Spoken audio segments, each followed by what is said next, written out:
बिस्मिल्लाहिर्रहमानिर्रहीम। अस्सलाम वालेकुम। इन्फो टीवी में खुश आमदीद। आज 1 सितंबर 2024 रोज़ इस बार सऊदी अरब की शाम तक की अहम तरीन खबरों के साथ मैं हूँ वसीम। सऊदी अरब के गैर मुल्कियों के लिए इन्फो टीवी चैनल आता है सऊदी अरब भर की ऑथेंटिक खबरें आज के इस बुलेटिन में भी होंगी। वीडियो को मुकम्मल देखिएगा। शुरू करते हैं पहली खबर के साथ। करप्शन के इल्ज़ाम में 139 अफराद ज़ेर हिरासत, 380 से तफ्तीश। महकमा इंसदाद करप्शन ने कहा कि अगस्त के दौरान करप्शन के इल्ज़ाम में 139 अफराद को गिरफ्तार किया गया है। सबक वेबसाइट के मुताबिक ज़ेर हिरासत अफराद में वज़ारत दाखिला, वज़ारत दिफा, वज़ारत सेहत, वज़ारत इंसाफ, वज़ारत तालीम और वज़ारत बल्दियात के मुलाजमीन हैं। इदारे ने कहा कि ज़ेर हिरासत अफराद पर रिश्वत, मनी लॉन्ड्रिंग और मनसब का नाजायज़ इस्तेमाल के इल्ज़ाम हैं। मज़कूरा केस के सिलसिले में 380 लोगों से तफ्तीश की गई, जबकि 2950 तफ्तीशी दौरे किए गए हैं। इदारे ने कहा कि ज़ेर हिरासत अफराद में से बाज़ को ज़मानत पर रिहा कर दिया गया, जबकि उनका केस अदालत में पेश किया जाएगा। मक्का में तेज़ हवा के बायस दीवार गिरने से 2 अफराद हलाक। मक्का मुकरमा शहरी दफा ने कहा कि तेज़ हवा के बायस गेस्ट हाउस की दीवार गिर गई, जिसके नीचे दबकर 2 अफराद जाँ बहक हो गए। सबक वेबसाइट के मुताबिक इस वक्त हवा जब हलाक होने वाले दोनों नौजवान अपने दादा की वफात पर होने वाली ताज़ियती तकरीब में पुरसा देने वालों का इस्तकबाल कर रहे थे। महकमा शहरी दफा ने कहा कि हलाक होने वाले नौजवानों में से एक की उम्र 19 साल और दूसरे की 15 साल है। इतला मिलते ही शहरी दफा की इमदादी टीमें मौके पर पहुंच गई, ताहम उस वक्त तक वो इंतकाल कर चुके थे। तफ्तीश करने पर पता चला कि दीवार तेज़ हवा के बायस गिर गई है। वाक़े की रिपोर्ट मुतलका इदारे को भेज दी गई है। सऊदी अरब के कई इलाकों में अलर्ट। मदीना में सबसे ज़्यादा बारिश रिकॉर्ड। सऊदी महकमा शहरी दफा ने इतवार की सुबह मदीना मुनव्वरा, मक्का मुकरमा, अल्बाहा, असीर और जज़ान में बारिश का अलर्ट जारी किया है। अखबार 24 के मुताबिक महकमा शहरी दफा ने लोगों को एहतियाती तदाबीर इख्तियार करने का मशवरा दिया है। बयान में कहा गया कि महफूज मकामात पर रहें, सैलाबी मराकज़, वादियों और नशेबी मकामात की तरफ जाने से गुरेज करें। बारिश के दौरान मीडिया और सोशल नेटवर्किंग साइट्स के जरिए दी जाने वाली हदायत पर अमल करें। इसके अलावा सऊदी अरब के 8 रीजन्स में पिछले 24 घंटे के दौरान मदीना मुनव्वरा एयरपोर्ट पर सबसे ज़्यादा 37.4 मिलीमीटर औसतन बारिश रिकॉर्ड की गई। आजन न्यूज़ के मुताबिक वज़ारत माहौलियात, पानी और ज़राअत, जो कि तमाम रीजन्स में बारिश की मिकदार पर नज़र रखती है, उसकी रिपोर्ट में कहा गया जुमा 30 अगस्त से हफ्ता 31 अगस्त तक हाइड्रोलॉजिकल और क्लाइमेट स्टेशनों ने मक्का, मदीना, कसीम, असीर, तबूक, जज़ान, निचरान और बाहा में बारिश रिकॉर्ड की है। रिपोर्ट के मुताबिक मदीना मुनव्वरा में एयरपोर्ट के इलाके में 35.2, जबकि मस्जिद नबी के इतराफ़ में 27.6 मिलीमीटर बारिश रिकॉर्ड की गई। मक्का मुकरमा में मिकात, यलमलम और अल्लेस में 17.4, जबकि कसीम के इलाके में 1.8 मिलीमीटर बारिश रिकॉर्ड की गई है। तबूक और असीर में मंशियात ज़ब्त गैर मुल्की गिरफ्तार कर लिए गए। तबूक में महकमा इंसदाद मंशियात है, उसने 3 गैर मुल्कियों को गिरफ्तार किया है, जिनके कब्जे से 231 ग्राम क्रिस्टल जब्त हुआ है। सबक वेबसाइट के मुताबिक महकमे ने कहा कि गिरफ्तार होने वाले पाकिस्तानी हैं। मज़कूरा अफराद की खुफिया इत्तला की बिना पर निगरानी की जा रही थी, जबकि उन्हें रंगे हाथों गिरफ्तार किया गया है। गिरफ्तार शुदगान के साथ तफ्तीश जारी है और ज़ाब्ते की कार्रवाई मुकम्मल करने के बाद उन्हें पब्लिक प्रोसिक्यूशन के हवाले कर दिया जाएगा। दूसरी तरफ असीर में महकमा सरहदी सिक्योरिटी फोर्स ने एथोपिया के 5 तारकीन को गिरफ्तार किया है।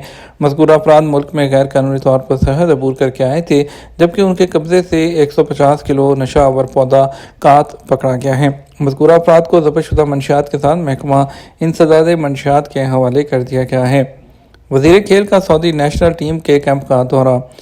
सऊदी अरब में जो वज़ारत खेल हैं, उन्होंने शहज़ादा अब्दुल अज़ीज़ बिन तुर्की अल फैसल, जो कि वज़ीर हैं, उन्होंने जद्दा में मुनक़दा सऊदी नेशनल फुटबॉल कैंप का दौरा किया। सबक वेबसाइट के मुताबिक सऊदी नेशनल टीम का अगले मैच इंडोनेशिया के साथ है, जो एशियन कैंप और वर्ल्ड कप 2026 क्वालिफाई के तहत हो रहा है। एशियन कप की अहमियत को उजागर करते हुए वज़ीर खेल ने तमाम खिलाड़ियों के हौसले बढ़ाए और इस तरह के कैंप की अहमियत को उजागर किया। वज़ीर खेल ने तमाम खिलाड़ियों की सलाहियतों का एतराफ़ करते हुए कहा कि हमें उम्मीद है कि हमारी टीम वर्ल्ड कप 2026 का हिस्सा होगी। वाज़ेह है कि सऊदी नेशनल टीम का अगला मैच इंडोनेशिया की टीम के साथ होगा। ऊँट की खाल सऊदी इकॉनमी के लिए अहम, सालाना 98.7 मिलियन डॉलर तक आमदनी। सऊदी जो आलमी कमीशन फैशन कमीशन है, उसने 2024 में ऊँट के आलमी साल के मौके पर फ्यूचर ऑफ फैशन इनिशिएटिव के एक हिस्से के तौर पर असरी फैशन में ऊँट की जो सनत है उसको मसनूआत को उजागर किया है।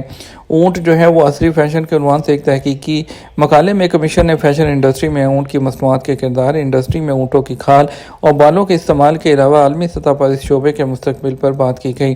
ایس پی کے مطابق تحقیقی مقالے کے مطابق عرب اونٹ دنیا میں اونٹوں کی 42 ملین آبادی کا 94% ہے۔ سعودی عرب اونٹوں کی تعداد کے لحاظ سے دنیا میں 5ویں نمبر پر ہے، یہ تعداد تقریباً 2 ملین ہے۔ سعودی عرب میں اونٹ کی کھال ملکی معیشت کے لیے سالانہ 98.7 ملین امریکی ڈالر تک آمدنی کا باعث بن سکتی ہے۔ سعودی عرب میں اونٹوں کی موجودہ تعداد کی بنیاد پر سالانہ 2800 ٹن اونٹ کے بال پیدا کیے جا سکتے ہیں، جن کی مالیت 2 ملین ڈالر ہے۔ یاد رہے کہ اونٹ کا عرب خطے کے ساتھ ہمیشہ سے گہرا اور قریبی تعلق رہا ہے۔ سعودی عرب میں اونٹ ملکی ورثے کی اہم ترین علامتوں میں سے ہے۔ سعودی حکومت نے جانوروں کے تحفظ کے لیے وسائل وقف کر کے اس کی دیکھ بھال کی ہے۔ لاپتہ شہری کی لاش پہاڑی علاقے سے مل گئی، پولیس ترجمان۔ سعودی عرب میں پولیس ترجمان نے کہا کہ الجوف ریجن کی پولیس کے میڈیا ترجمان نے کہ اسکاکا شہر کے لاپتہ شہری کی لاش ایک پہاڑی علاقے سے ملی ہے۔ اخبار 24 کے مطابق محکمہ منامہ کے ٹویٹر اکاؤنٹ پر ایک بیان میں کہا گیا کہ اسکاکا کے ایک شہری کے لاپتہ ہونے کے حوالے سے سوشل میڈیا پر اطلاعات گردش کر رہی تھی۔ اس کی لاش ایک پہاڑی علاقے میں ملی ہے۔ بیان میں کہا گیا واقعے کی تحقیقات اور ضروری قانونی کارروائی مکمل کی جا رہی ہے۔ یاد رہے کہ سوشل میڈیا پر گردش کرنے والی اطلاعات میں دعویٰ کیا جا رہا تھا کہ اسکاکا کا ایک شہری 10 دن پہلے اپنے گھر سے لاپتہ ہے۔ غیر یقینی موسمی صورتحال، مدینہ منورہ میں آج سکول بند رہیں گے۔ سعودی عرب میں محکمہ جو تعلیم ہے انہوں نے مدینہ منورہ نے کہا ہے کہ موسمیات کے قومی مرکز کی جانب سے جو رپورٹ جاری کی گئی تھی اس کے مطابق آج سکول کو جو ہے بند رکھنے کا فیصلہ کیا گیا ہے، اور انہوں نے بتایا کہ مدینہ منورہ، الحناکیہ، وادی الفرا میں کے جو سکول ہیں اس میں تعلیمی جو عمل ہے وہ آن لائن مدرستی پورٹل کے ذریعے ہوگا۔ محکمہ تعلیم نے اسکول بند کرنے اور آن لائن تعلیم کا فیصلہ موسمیات کے قومی مرکز کی پیشگوئی کے حوالے سے کیا ہے۔ یاد رہے کہ موسمیات کے قومی مرکز نے آج مدینہ منورہ میں بارش کے حوالے سے جو الرٹ ہے وہ جاری کیا تھا۔ حروب لگنے کے ایک ہفتے بعد کیا کفالت جو ہے وہ تبدیل کی جا سکتی ہے؟ حروب کے حوالے سے جوابات سے ایک شخص نے پوچھا اگر حروب لگے ہوئے 7 دن ہوئے ہیں اس صورت میں کینسل کرانے کے بعد کفالت کی تبدیلی کرائی جا سکتی ہے؟ سوال کے جواب میں ان کا کہنا تھا کہ حروب کینسل کرانے کے لیے ابشر پلیٹ فارم پر کسی قسم کی دشواری کا سامنا کرنے کی صورت میں پلیٹ فارم پر موجود تواصل سروس سے استفادہ کیا جا سکتا ہے۔ حروب کینسل کرانے کے بعد جوازات سسٹم میں کارکن کے اقامہ پر تمام عائد پابندیاں ختم ہو جاتی ہیں، جس کے بعد کارکن کی کفالت تبدیل کرانے کے لیے درخواست اپلوڈ کی جا سکتی ہے۔ واضح رہے سعودی عرب میں وزارت افرادی قوت اور سماجی بہبود، جسے ماضی میں وزارت محنت کہا جاتا تھا، کہ قانون کے تحت غیر ملکی کارکنان کے لیے لازمی ہے کہ وہ اپنے اسپانسر یعنی کفیلوں کے پاس کام کریں۔ قانون کے مطابق اسپانسر کے پاس کام نہ کرنا اور ان کے پاس سے فرار ہو جانا جرم ہے، جس پر اسپانسرز کو یہ حق ہوتا تھا کہ وہ کارکن کی جانب سے اپنی ذمہ داری ختم کرنے کے لیے اس کا حروب فائل کرتے۔ حروب لگنے کے بعد جو کارکن کا جو کفیل ہے وہ کسی قسم کا ذمہ دار نہیں رہتا۔ یہ تھا ہمارا اب تک کا نیوز بلیٹن۔ مزید خبروں کے لیے آپ رات 12 بجے کا نیوز بلیٹن دیکھیے گا۔ السلام علیکم۔